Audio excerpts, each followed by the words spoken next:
Just takes a second. There we go. Okay, so you can see in the top right-hand corner, the event is recording. So we'll get started. Hello, everyone from St. John's, Newfoundland and Labrador. My name is Andrea Warman. I'm an Alumni Engagement Officer at Memorial University. So I'm here with Cam Ho, who Cam was with the School of Graduate Studies and is now the Manager of Graduate Programs at the Faculty of Business Administration. Denise Faulkner, who is now the Recruitment and Retention Coordinator with the School of Graduate Studies. Julie Baring, who you don't see online, or sorry, up on the top of your screen here, but she is the Senior Career Development Coordinator with the School of Graduate Studies. And of course, our special guest, Dr. Bolu Ogunyemi, MD Class of 13. So I know those of you attending can't see who else is in the room, but as I mentioned, we have just about 17 people online here now and more people joining every minute. So that's great. We're delighted about that. So we would like to begin today's event with a land acknowledgement. We acknowledge that the lands on which Memorial University's campuses are situated are in the traditional territories of diverse Indigenous groups, and we acknowledge with respect the histories and cultures of the Beothuk, Mi'kmaq, Innu, and Inuit of this province. We encourage everyone to reflect on these lands from where you are located and the Indigenous peoples for whom these lands are traditional territories. So at the Office of Alumni Engagement, we're focused on offering many ways for you to connect with Memorial from anywhere in the world. We are working diligently to create opportunities to celebrate, socialize, mentor, learn, and advance both your career and improve your lives. Embarking on new and exciting ways to build relationships with our Memorial family of over 100,000 members is vital to our evolution as an institution. Alumni are the drivers of economic, social, and cultural development across the province and beyond. So please consider getting involved with some of our programming. You could be a mentor with 10,000 coffees, discover opportunities to meet up with expats through Global NL, or through our online book club, Coastlines, which features a stellar selection of Newfoundland and Labrador authors. And you can find out all this information on our website, www.munster.ca/alumni. So thank you for joining us for our discussion today about the School of Graduate Studies. Just a few housekeeping items. You are not unable to unmute your microphone or turn on your video, but we do encourage questions, and the Q&A function is where you can post these, and you'll see that at the bottom right-hand side of your screen. So we are streaming live, but a final reminder that the session is being recorded, and it will be posted on our YouTube channel afterwards. So I'd now like to turn things over to Cam to start the Q&A. Thank you. You're muted, Cam, sorry.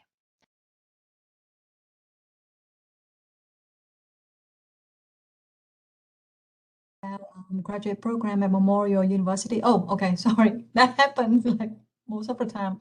So I'm sorry, I was talking to myself many times. And thank you, Andrea, and thank you everyone for joining us today. And especially thank you for your interest in graduate studies at Memorial. And Memorial offers more than 100 graduates diploma, master, and doctoral program at the most affordable tuition rates in Canada. And as you may know, many professional programs can be completed part-time or through online options.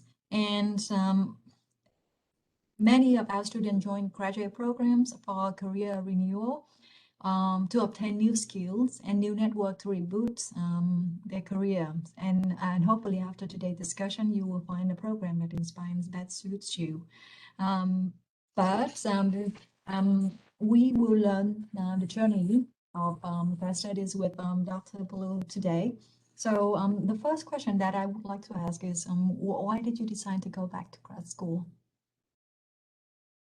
Great, thanks for having me. I'm happy to be part of this event, and thanks for everyone's engagement and attendance.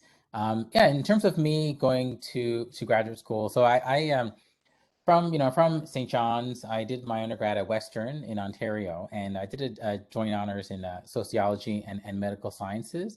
I was interested in these two fields. I was kind of really interested at the nexus, like the conflux of these two fields. So for me, epidemiology was a field that I wanted to do, because then you could study population level changes, demographics, like in sociology, but at the same time, I also wanted to apply it to health sciences, in my medical sciences, which is my other major. So for me, that's how I kind of came across epidemiology, and then I knew that MUN had a good program in epidemiology. It's housed in the Faculty of Medicine under Division of Community Health and Humanities.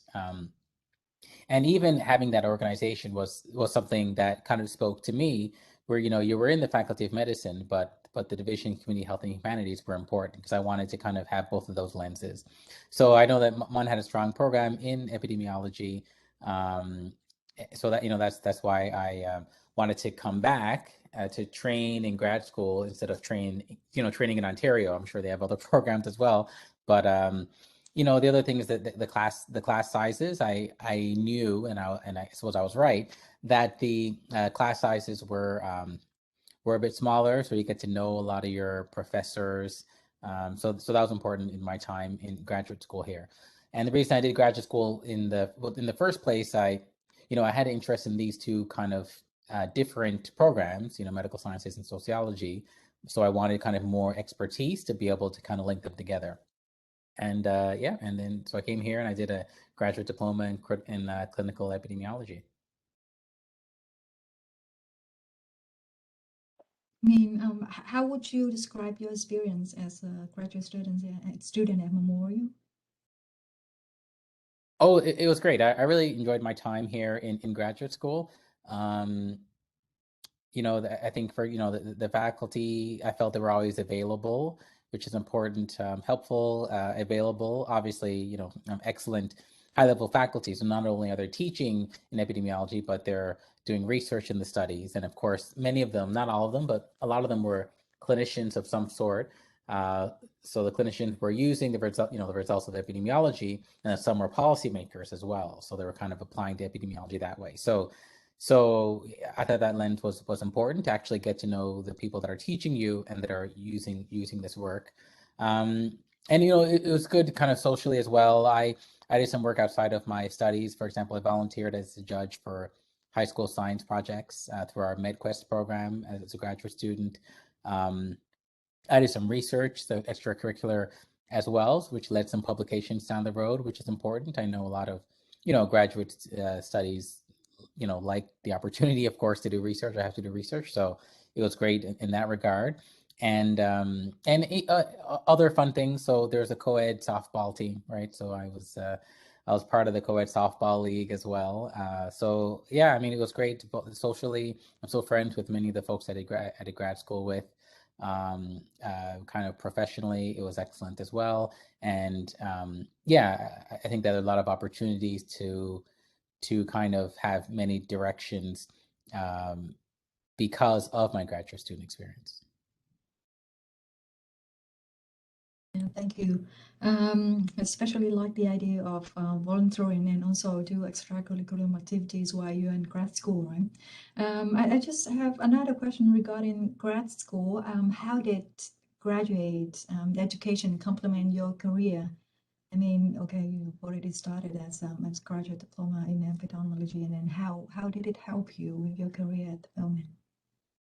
That's a great question. So I mean, it's one of those where going into it, I didn't, I guess I didn't know exactly how my career would unfold, but thinking back, it was a very important, very, very important to my career. So I should start that I'm a physician. I spend most of my time seeing patients. I'm a medical dermatologist, and I do a lot of work in advocacy. I do research teaching, and I'm in the Office of Social Accountability in the Faculty of Medicine as well. And I think that in many different roles, both going to graduate school and kind of focusing on an area, and my particular graduate content that I learned here at Memorial University was instrumental, right? I think that it prepared me for my profession and for life kind of more broadly. A practical example, so a lot of the software programs like SAS, SPSS that we use in graduate schools, I use later on for research in occupational health and epidemiology and clinical and translational research as well, which was key. But you know, more broadly, beyond kind of the subject matter and some of the practical things you learn, is really the, you know, the critical thinking skills, decision making acumen, and really the kind of the analytical skills that I learned in graduate school that have really complemented my career in multiple different ways.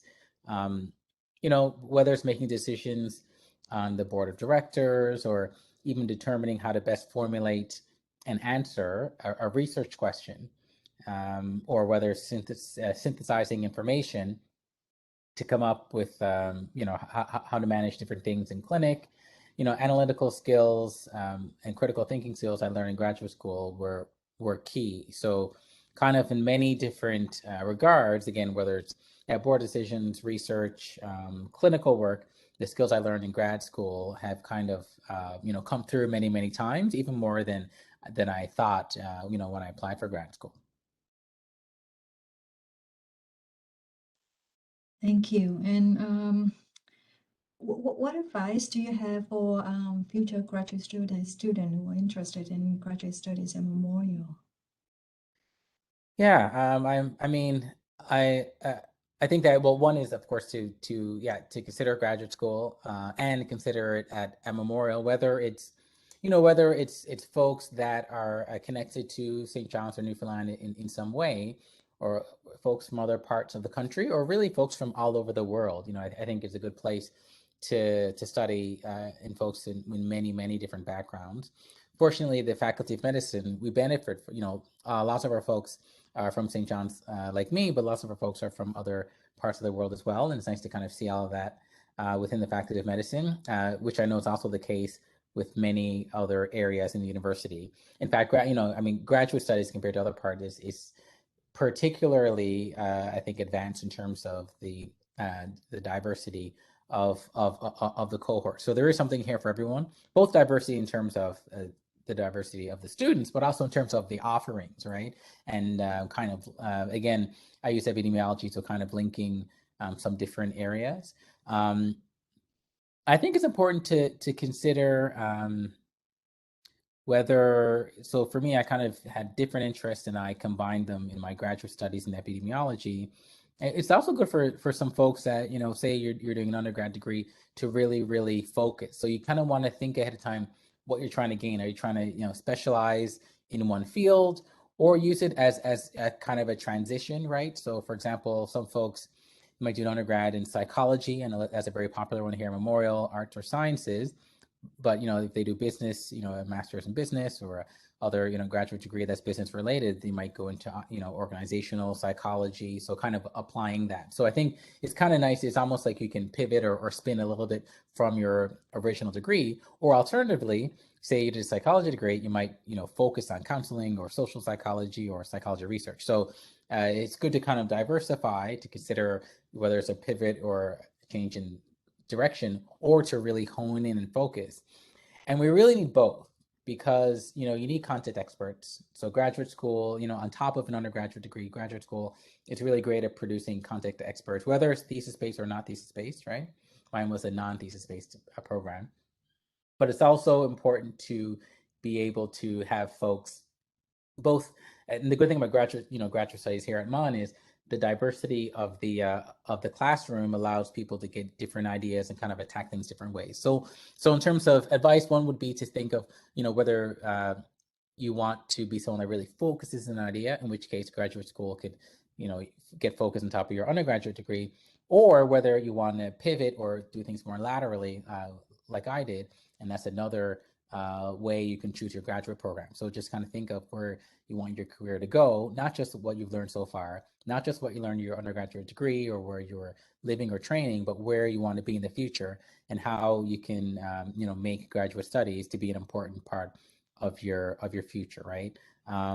So whether, you know, I know a lot of folks doing engineering, MBA, and then you kind of, you know, can master kind of the tech startup field, because both the business entrepreneurial and the content expert in engineering, and, you know, whether it's anthropology, and you use graduate school to really focus on medical anthropology, and those folks in medical anthropology, you know, are contributing tremendously to the Faculty of Medicine, right? So they kind of use graduate school to kind of link, to see, you could say seemingly undifferent, different, health sciences in the body, and anthropology, but they're putting it together and they're doing excellent work. Especially for me working in the social accountability office, we rely a lot. For example, Dr. Jill Allison is a medical anthropologist. Yeah, so I do think that in short, graduate school is a way to really create the future that you want. So whether it's a master's degree, a doctoral level degree, a graduate diploma, like I did, and another certification, it's important to, just think about where you're at now and kind of where you want to go. And sometimes, and as you mentioned in the beginning, a lot of the programs are flexible. So sometimes it's just getting a little bit more insight, or even while you're working, kind of doing a little bit of a part-time program or chipping away at a part-time program. And even that can really open your eyes and kind of create new direction. So definitely, in short, the advice is to take the next step, consider where you want to be and how graduate studies can help get you there. Thank you so much. I think I just pass it back to Andrea, and then some words regarding introduction. Thank you. I realized we skipped over your actual introduction, Bolu. We give people a little bit of context who are joining us on the call today, sort of your background. So you are a medical dermatologist by trade and a clinical assistant professor of medicine, as well as the assistant dean of social accountability at Memorial's Faculty of Medicine. So in addition to your MD, you also completed a diploma in clinical epidemiology, which we're talking about now. You're also a diversity, anti-racism educator and advocate. You've given several keynote speeches through TEDx talks on the topic of diversity, anti-racism, as well as being published in the New York Times, the Globe and Mail, National Post, CBC, and Huffington Post. Bolu is the recipient of Memorial University's 2019 Horizon Alumni Tribute Award, which is awarded annually to outstanding achievements for an alumnus 35 years of age or younger. So we should have started that with upfront. But Bolu, I'm just curious, you were talking about, your interest in clinical epidemiology. Did you know at that point, looking at grad school, sort of that long term, you were just talking about people kind of, sort of figuring out where they want to go and how they want to get there. Was medicine always on your radar then? Were you thinking, eventually you wanted to go into medicine? Yeah, that's a great point. So I think, originally when I started undergrad, that I wanted to do medicine. When I was finishing, because I started actually in a medical sciences major. I finished in a double major of medical science and sociology. So I kind of broadened my perspective. So I really considered other kind of fields at that nexus. So whether it's health policy, research, or practically working in health policy, and then medicine as well. So I considered, I kind of started focus on medicine, then I broadened my horizons. So I did end up, spoiler alert, I did end up going to medical school, but I do some work on, you mentioned my introduction on policy. So I think that's, and I do research as well. And epidemiology is nice because, of course, I mean, now it's not just me. There's no one in the world really is not affected by epidemiology, because all of our policies, guidelines of COVID-19. Guess who's doing the work, right? Guess who's doing the modeling? Guess who's showing and proving that mask mandates, etc. work? Epidemiologists, right?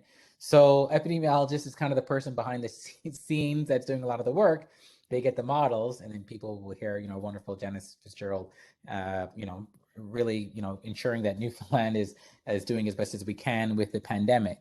But a lot of that, because she'll graciously she'll reference her team, and whenever she gets the deserved praise, she'll say, "Oh, it's my team." Guess who's on the team?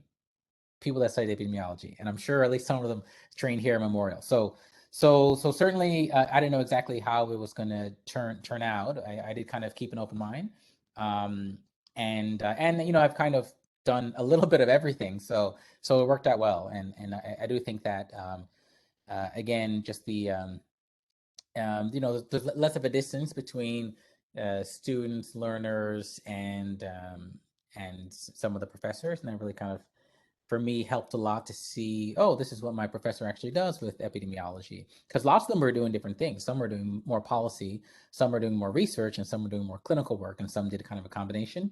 It's nice to see that. So if you keep an open mind, and then you can kind of see, oh, this is what I really like, and this is what I want to focus in.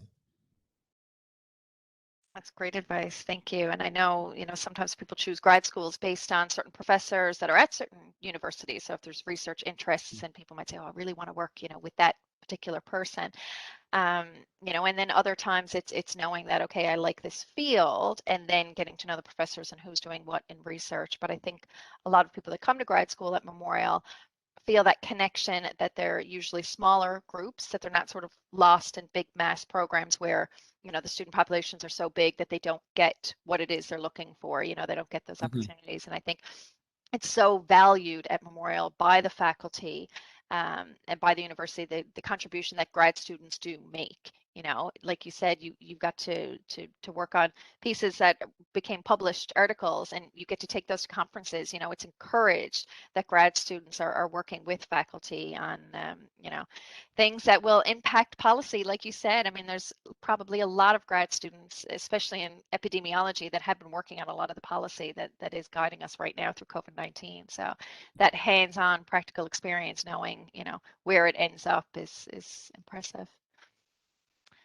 So we'll just throw it back and see if there's any other questions from any of our panelists, if there's anything you would like to ask. And then again, we encourage anybody participating, if you want to type a particular question into the chat, if you have a question specific to grad studies, or if you have a question specific to Bolu's experience or his journey through grad school, then just type it into the chat and we can read, or chat or the Q&A, and we can read that out. Julie or Denise, anything you wanted to add there? I just wanted to comment, and Bolu, I think you might have already touched on this a bit, but I know with my experience with a graduate degree, is a different degree, and it was also course-based. But I really like the fact that, I mean, you could have a niche if you wanted to, but there was, freedom to kind of, go whatever direction you were interested in within the program.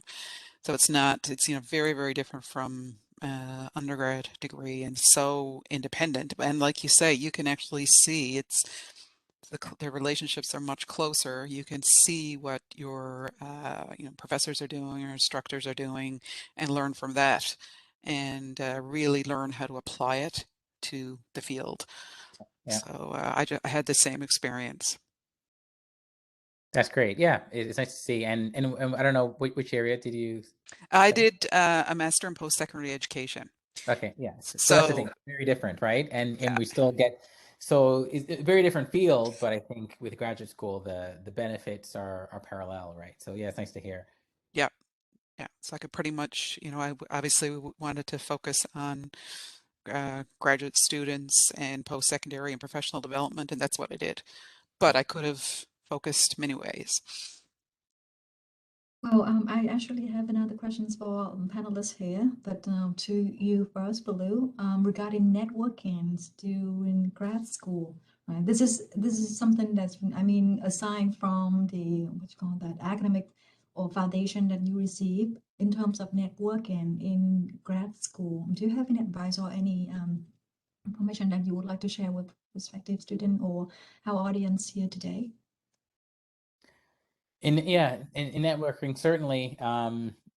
Yeah, so, and we kind of touched about it a little bit, but graduate school versus, is very different in terms of the proximity to professors. So it is kind of an opportunity to network in that way. I mean, yeah, many folks, you'll, certainly whether thesis based with one supervisor or it's course based, and you have many instructors, often, even though there's no thesis, you still have like a capstone course, like a major independent deliverable, right? So there's usually, there's still one person identified with. So networking is important to be broad, but also to have kind of a mentor, or sometimes that person can be to serve as a sponsor, right? So it is a good opportunity to do that. I think one thing to consider, just more broadly, I think I'd say many folks, probably everyone's is familiar with the idea of mentorship, right? It's very common. Sponsorship is probably not as not used quite as commonly, but I think it's important. And graduate school is a unique opportunity to do that more than undergraduate program, in my opinion. So sponsorship is usually the person is, you know, fairly senior, might have some influence in the area, whether it's the field, if you will, or you say the faculty or the division. So someone that yeah, I mean, kind of, you know, gets people to consider your work at conferences, or, you know, or put your name forward for a presentation, or just in general kind of speak well about you publicly, right? So they may not be as closely related to your project or supervisor as a mentor would be, but they usually have a more senior position. So I think besides mentorship programs, and, you know, the sponsorship is an idea is important. Certainly, you know, is ideal if some folks will kind of reach out for a mentor or sponsor. I think that programs are more considering having formal sponsorship programs, whereas formal mentorship programs are probably more common. I mean, you know, in terms of actual, I guess we'll say, tips on networking, I mean, things are very different today. Even, you know, I finished grad school in 2009, and things are very different even, you know, all these years later, in terms of access, social media. I think that a couple of things. I think that in general, professors are probably more accessible in a way. I mean, I've certainly reached out to many folks through social media, right? And some of that has led to, you've had one submitted abstract, and yeah, actually no, a couple, yeah, one accepted and one separate submitted abstract. So it'll be different folks, for example, in different parts of the country sometimes, but we'll have a common kind of research area. And actually, I was, you know, just speaking with Julie in education. So I do some work in dermatology education with different skin tones, for example. So it's a little bit niche. So I think I'm the only one in the province as kind of published in that area, but different folks in different parts of Canada, you know, are collaborators. And some of them reach out to me through social media, you know, like through Twitter. I got DM'd on Twitter, and now we submitted a journal. So that's different, right? In terms of networking, I think you can consider it more broadly. And the other point, I don't want to take up too much time. The other point is, and this one is something I think that you know, we should. I'm glad I have the opportunity to talk about today. But, you know, the role as a researcher or as an academic is kind of being more broadened. I think, you know, we can find our voice and have a way in advocacy, and you know, communicating with the public. So I know that, you know, Memorial, you know, University is doing a lot of work in public engagement, and has an office, you know, dedicated towards that. But it is an important way for you know, for graduate students themselves, because students have expertise, right? And also their supervisors and faculty to engage with the public. So that might be another way, right? So in short, for a practical answer, if you're a grad student and you have another, it might be in your faculty, it might be a professor in a different faculty, it might be a colleague, another graduate student, different faculty. You might even engage with them outside of the academic arena, right? It might be a community event, for example. So I think that there's more opportunities with those two themes. So one is social media is kind of linking personal, professional life, right? And two is the role. I'm not saying, I'm not speaking about every academic, but certainly some academics, some researchers are seeing their role as, you know, not being confined to the lecture and the classroom, to be involved in the community. So that's another way, because students as well, and that's why I mentioned, you know, did some judging for high school students, but because besides a graduate student, I'm also a community member, right? I'm also a Newfoundlander. I'm a townie. So so in those roles, I kind of link that with I did with my identity as a graduate student, and I think other graduate students in different areas and professors also kind of had that idea. So even outside of the university, then we linked up. So those are two different kind of themes. Excellent response, Bolu. I want to hop in quickly and bring you back to some of your beginning statements when you shared about the whole process of deciding to leave Ontario and come back to Newfoundland for this program. And possibly some of our attendees are wondering, you know, how do I choose an institution I mean, you mentioned saying, you know, the program, the epidemiology program here is excellent, but I'm sure there were other considerations that you made. So if you could think of maybe your top 3 recommendations for things to consider, evaluate when looking at an institution or a program, what are some of those things that you think people should look into when deciding where to go for their graduate program? That's a great question. I guess for me, I can speak to things that I considered. For me, a big one though is that you know, I'm from, you know, I was raised in St. John's, so Memorial University, very much tied to Newfoundland and Labrador. However, I think that, and I actually was fortunate to work on the strategic plan, expanding horizons, and which was a very rewarding process. So I think that more and more we're being recognized as a university for the world as well, right? So besides, you know, the people of Newfoundland and Labrador, because we are making contributions kind of globally. So for me, a lot of the, or part of the decision was in coming home, in being part of a community that, you know, that I felt tied to, that I missed, and to contribute, you know, back to the community that gave me so much. So that's part of the reason why I'm not saying that's the reason I chose here only, but that's the reason that it was considered, right? Because you mentioned top 3, like it's kind of automatically you should, you know, I think it's kind of a natural to consider grad student here. I think, and it was mentioned before, there's some people, and this is one example. So she's from Newfoundland Labrador, has kind of a familial, anyways, familial medical condition is not very common. Top researcher works, I won't say the province, but works in a different part of Canada. So literally, you know, uprooted, left the province to work in that person's lab in that city. So we talked about wanting to work with a particular person. That's literally working. It's like, I need to do a graduate program in your area because it affects my family. So some people do that, kind of based on the area, especially if it's one of those, I suppose, if you really are set on working in an area and it's a bit niche, then it might be good to either go to a university where they do a lot of, it doesn't have to be an individual, but at least research in that area, or, you know, just a university that gives some flexibility. And another consideration is whether you want to be kind of a larger, a larger institution, or kind of a smaller institution. Because there are a number of smaller institutions that are kind of a bit niche, right? Whether it's they focus on social accountability, Memorial, again, just like the province diversifying, the university is diversifying. I think we made that clear in our strategic plan. Historically, a lot of our programs have been, related to whether in the ocean one way or another, right? Whether it's oil or engineering or fisheries, the Marine Institute, et cetera, right? So that's been a strength, but we have a lot of other strengths, right? Folklore is an enormous strength. I talked about medicine, health sciences, education. So we have lots of different strengths. So some people will, but I think some strengths are more obvious. I think that, we have people from all over the world, right, that come here because they work in the ocean in one way or another. So I think that's another common thing I think, you can consider it depending.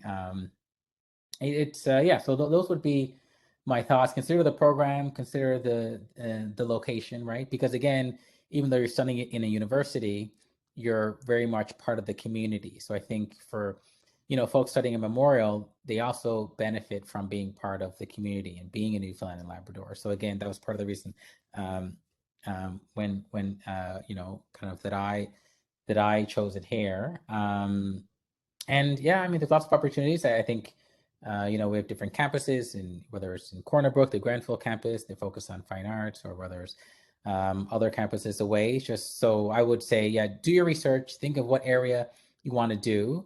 Think of not a little bit of who you want to work with, but I would say what area you want to work with, and just whether you can look into it, whether the school has that flexibility, right? We talked about whether you can do some in person, some online. How some programs, for example, allow you to cross-register in different faculties, right? So if you're doing public policy, you might be able to take courses in law. You may be able to take courses in ethics, maybe education and policy. Maybe health policy might be housed under health sciences or medicine, right? So that's something to look into too. And for me, that's, that's really, really key. How flexible, how much laterality is built in, not just in the culture of the graduate school, but in actual policies. These are some of the things you can research and look into. So you want to see something like students are allowed to cross-register in this many courses, et cetera. You could look at some of the research that's going on now, some of the thesis ideas. But, there's some researchers where you might, you might say, I really, really like your work, and this is, this is a unique angle. So I do think that there's a lot of room to, I think that you want to consider the area, the location, can be important, the supervisor, and how kind of flexible it is, and not just flexible. It has to link into your, your lifestyle. I think we're learning about work. I'm literally giving this talk from my office in my house, right? We're learning about work-life integration. So you want to see what the school has to say about that, right? So those are some things to consider. Excellent. It's clear to me that you really put a lot of thought into this, and you weren't just motivated by missing your mother's home cooking or something like that. That was a factor, but Thank you. There's a couple of questions just in the chat there. I'll just read those out so you can give us your response. So the first one says, hello, Dr. Bolu. I completed my BSc in Boreal Ecosystems and Agricultural Science in 2020. First degree was in Animal and Environmental Biology, which they completed in 2013. Looking to get into medical school within the next 2 years. So do you have some advice for me on how to achieve this goal? I'm sure you get asked that question frequently. A lot. I mean, not that much these days, but I mean, medicine in general. So the admissions website and Faculty of Medicine will have the admissions criteria. So that, I mean, that would be the kind of official answer. Certainly, I think I think we've made it pretty clear. Memorial's changing, the province changing, the world's changing, right? I mean, well, not just the pandemic, that's one thing, but I think we're starting to realize linkages and just reframe kind of the way we enter our role. So, for example, in medicine, I work in the social accountability office at the Faculty of Medicine. Social accountability is a relatively new concept, I think, over the past 5-10 years in medical education in Canada. It's that partially because we're funded by the government, but also because it's the right thing to do. It's not just about training doctors in what area they want to do, or what area of research, right? Because a lot of researchers here, they want to do research in, but in how that can best contribute to the populations that we're part of, that we come from, and that we have a duty and a responsibility to serve, right? So I think that having an understanding of social accountability is very useful. I suppose I have a bit of a bias because that's my portfolio of the medical school, but I do think that is becoming more of a priority in other medical, it's not just in Newfoundland, in other medical schools in Canada. Certainly, I mean, so that's more broad. In terms of a practical point, I believe the University of Toronto and some other institutions may actually, so they have a kind of a formalized, like a formula to kind of whether to get an interview, and they actually give points for graduate studies. So, right. So it might be, this is an example, it might be GPA times 3, plus, and they actually give points for people that have completed graduate school. So that one is very clear, right? It's and it's more points for a PhD than a master's degree. Anyway, so that's one practical thing to consider. But in general, again, so that speaks to the idea of whether graduate school. I gather from this particular person's more of expertise. So they had expertise. I believe it was more, it was more animal biology in undergrad, and then maybe more broadly. But anyway, expertise in biology certainly, obviously, is important if you want to be dealing with humans in medicine. So I do think that it's important to have many different backgrounds. It's important to think of medicine kind of more broadly. So those would be some initial thoughts. Those are great tips, thank you. And I think something I know Julie speaks with a lot of graduate students about, how you articulate these skills and abilities that you've acquired if you're chosen for an interview. So I think, as you said, Bolu, we're looking more broadly at people's backgrounds, especially for medicine. So, all the criteria is outlined on the Faculty of Medicine's website, but it's not just a major in biochem. It's not just science background. It could be a music background. Obviously, you have to get a certain score on the MCAT, and like you said, they'll be scored. But being able to convey all these transferable skills and knowledge, and how that would make them a good candidate. So I think that's one of the things, is sometimes on paper somebody checks all the boxes and it looks amazing, you have lots of points, but when you get to the interview piece, sometimes that's the harder sell. It's taking all of these amazing things on paper and being able to give somebody that elevator pitch. You've got 15 seconds. What are you going to say?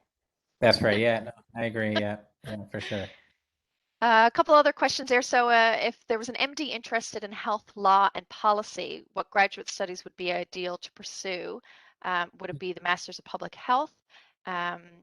This person says, I feel that's a bit broad and doesn't quite get the job done, in my opinion. Thank you. So I don't know if there's anybody from school graduate studies specifically, or Bolu, if you want to speak to graduate programs specific with, I guess, health law and policy.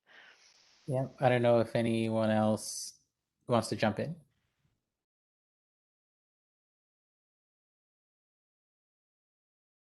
Well, Okay, yeah. sorry, yeah. Go ahead. I was just thinking yourself or Denise would probably be the best. Oh, okay. Sorry. Yeah. Please go ahead, Baloo. Oh no, you can go. Right. So normally, as we work at the School of Graduate Studies, and then the advice that we normally give to prospective students who are interested in grad studies is to look into the program and also know what you want best, right? And then which program will best suit your career and interest. It's not that, okay, because, I'm currently interested in health law and policy, but you can see clearly that the Master of Public Health is currently not meets what you're looking for. So this is something that, okay, you need to visit our website as well to understand better about the program, what will be covered in that program as well. So yeah, learning from our website, understanding more, and also as Baloo mentioned earlier, you can also connect to the program director to understand more if you are a really good fit for the program, and vice versa. So this is, unfortunately we cannot give out our answer that, okay, if it is a good choice or not, but it is you to analyze yourself and also the program that we offer. So I would strongly encourage you to talk with the program director about your option like the Master of Public Health, and to see if it's a good fit for you. Yeah, so in the Division of Community Health and Humanities in the Faculty of Medicine, there are 5 graduate programs. I think the ones that would probably be the most, at least from what I can see, the most relevant would be, so you mentioned Masters of Public Health. We also have a Masters of Ethics, right? Master of Health Ethics. I know the faculty, they do a tremendous, job on the provincial and the national scale. They have a blog that's associated. So again, that's part of I was on the blog recently, actually, Dr. Kaposi. So it's really getting the, because ethics, they're all lots of training in philosophy and theoretical, but they make the blog accessible so anyone can kind of read and benefit from it. Obviously, all of our efforts towards COVID, because you mentioned health policy, I shouldn't say all of them, but they are influenced by ethics, right? So the ethicists are keeping busy this time. So we have a master's in applied health research. Dr. Rick Audis handles that. We have a master's in health, MHE, Master in Health Ethics, and as you mentioned, a master's in public health. But in terms of specifically health law and policy, some of those masters are thesis based, right? So you do your thesis based on something related to that. And I know for sure, I don't want to list all their names, but I know, like, I personally know at least 2, 3, 4 people that have that type of expertise in the Faculty of Medicine. So the answer is yes, it does exist, and yeah, and you can have that training here.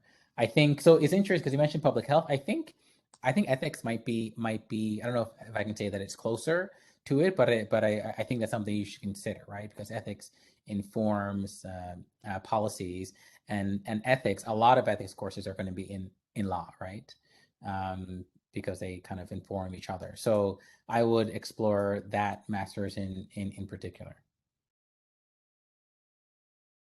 And there's a few more questions. They're sort of related in talking about the Masters of Public Health. There was a couple of Q&As. There's somebody who has a Bachelor of Pharmacy degree from University of Nigeria, considering applying for fall 2020 admissions. And then somebody else has said, was curious about the acceptance rate of international students for the Masters program at Memorial. Kim or Denise, I don't know if you know offhand right now, in terms of application versus acceptance. Is it one of the programs that is more competitive? I know MD medicine, I know this from the time I spent at the Faculty of Medicine, there's roughly 600 applications per year for 80 seats. You know, I don't know if it's the same for the graduate programs. Well, I mean, first thing is that we do have the cap for the seats, right? We have a limited number of seats for each program, and then because all programs in Memorial are competitive. So the Master of Public Health is not an exceptional case. So we do have limited seats. But what I normally talk to students is that instead of worrying too much about the acceptance rates, trying to focus on putting together a very strong application, the best as you can, because we are consider applications on competitive analysis. Right? So trying to put together a strong application instead of worrying too much about the application or acceptance rate, right? So we will say that unfortunately I cannot confirm the number of seats that are available for this year because it depends on the academic units as well. But yes, the number of seats are limited. And then, I mean, the general advice to put together a strong application is just to understand the program first, to see if you are a good fit for the program and or is anything else that you can add, and then pay extra attention to the statement of interest, because this is a very important part of the applications.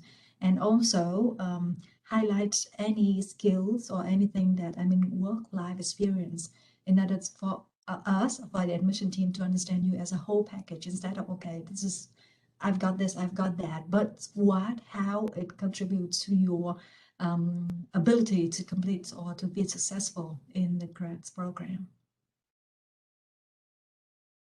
Thank you, Kim. So a few more on the actual applications as well. Somebody had commented for a potential PhD student, finding it difficult to find a potential supervisor. They have reached out to a few, but only heard back from one. But in order to apply, and the next question is sort of related, somebody wanting to know if they need to write a proposal to apply for a master's that's thesis-based. But I think from my understanding, you would apply to the program first, and then, you know, the proposal certainly for a thesis would come after. The statement of interest is important, but you don't need to find your supervisor prior to applying. Am I correct in saying that? Denise, would you like to take this one? Or I can answer to this question. You're on mute there, Denise. Oh, thank you. All right, well, it depends on the program. There are some programs that are tied to funding for you to get in. And if there are not sufficient supervisors, if there is not enough funding to allot to all the students that are highly worth a space, then in those cases, then you need to get in touch with a supervisor and win them over. There are some programs that you won't be considered unless you have secured a supervisor. The best thing to do is to have a look at the program page. Make sure you take note of which programs have these kind of limitations or requirements, and then make your decisions accordingly. Once you're considering a research intensive program, then you definitely need to start looking at who the faculty members are, what their areas of interest are, because you wouldn't like to know that you have a particular area of interest that you'd like to pursue research in, and there isn't a faculty member available to guide you in that area. So the first thing is to look at the program page, determine if you are looking for a research intensive route to complete your program, and then see if it is a prerequisite for you to secure a supervisor before applying, or if one will be assigned after you have started your program. Like you mentioned earlier, your thesis proposal and that sort of thing will take place later on. Of course, if it's a program where you need to secure that supervisor, then looking through that faculty listing, finding out who specializes in what area, and then having that conversation with the supervisor. At that point, then maybe your research interest will be a part of the discussion that you have with the supervisor. Great, thank you. I'm just going back to the chat for a second now. We have a few in Q&A and a few in chat. Bolu, there was a message sent from a clinician. So do you think postgraduate studies in medicine is possible when working as a full-time clinician? This person had commented they wish they had have started earlier in their career, but they had young children, so it just wasn't feasible. So what's your advice to somebody, you know, if they're working full time? I know you're wearing many hats yourself, working as a dermatologist and holding other positions. What would you recommend to somebody looking at grad studies now at that stage of their career?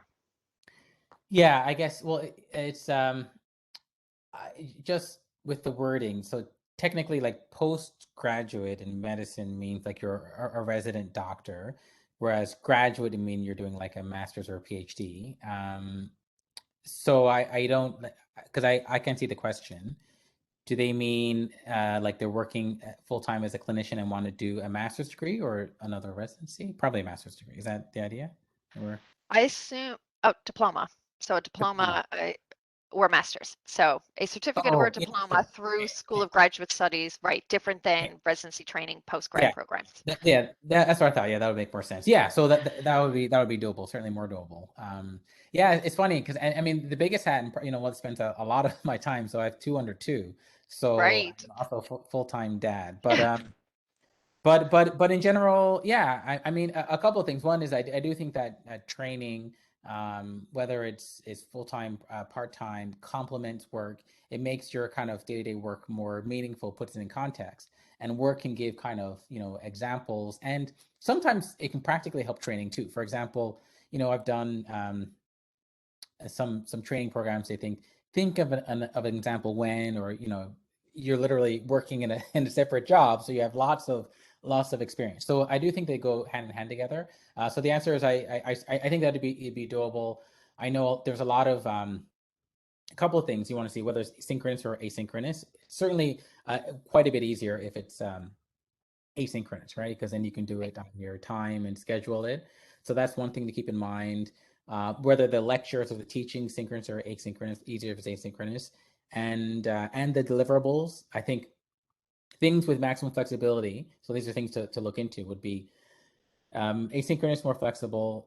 Also, if the deliverables are available, or so for example, you know, let's just say you have an assignment or a test or whatever, and it's due in a month's time. If the materials don't come out until a week before, it makes it difficult, right? Because if it's also a difficult week at work, because you know, Right. people just say you work 40 hours. Some week, you know, probably did 30 hours of work. Some week you probably did 50 hours of work, right? So if things are asynchronous, both in terms of the lecture and the deliverables, then you can make it work. Because what happens is when you have a lighter week at work, either not necessarily that you actually leave, because you might still be in the office 8 to 5, but at least when you get home, you know, I had a calm day. I'm gonna go and just do work. You know, I'm gonna catch up on 2 or 3 days work of my graduate program. But if if it's due in a month's time and you're only getting access to it 5 days before, then like you're kind of screwed because you can't really plan ahead of time. So the answer would be yes, it's doable. Certainly, if I shouldn't say it's doable, I say certainly if it's asynchronous, it'd be doable. Planning is very, very important.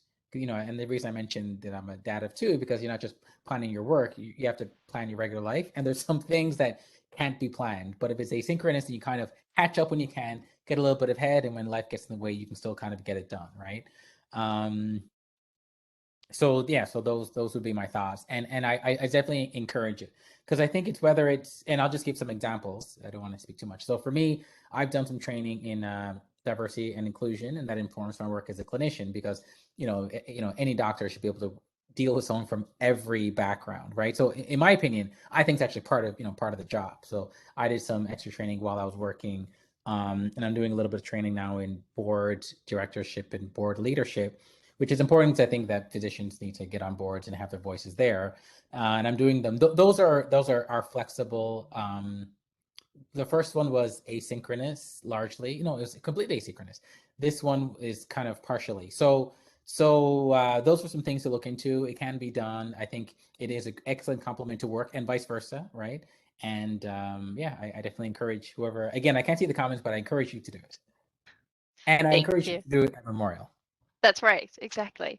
And I think, you know, for a lot of us, when we look at that, you know, when I did my graduate program, it was before I had kids. And I always think, you know, especially when my kids were small, oh my goodness, if I was a student now. But I had a lot of flexibility. You know, I worked a full-time job, but, you know, I did the majority of my courses online. Even working at Memorial, I still did a lot of Yeah. courses online because it gave me that flexibility. I didn't have to sit in a classroom Monday night for 3 hours. I could have that flexibility. So certainly choosing something that works with your lifestyle as well. The rest of the questions here now, Cam, there's somebody who's going to follow up, and they had to go, but they had a specific question, and then there was somebody else asking about scholarships. So we encourage anybody, if you're looking for funding, if you've got questions about applications, whether you can do 2 graduate programs from 2 separate institutions, all of those specific things, follow up with the School of Graduate Studies. The email address is sgs@mun.ca. So send any of your questions there and somebody will get back to you. And Cam just posted the link in the chat as well to check out the website. So we're going to conclude our time together. We are at 12:59 exactly. So I can't believe how fast that went. And we really thank you, Bolu, for sharing your experience and for giving your time to us. We greatly appreciate it. So again, thank you everybody out there for attending. Thank you for your great questions. Check out the website and send us an email, and we'll hear from you soon. So thank you, everyone. Enjoy the rest of your Thanks, day. everyone. Yeah, see you now. Thanks. Bye, Bye. everybody. Thank you. Thank you.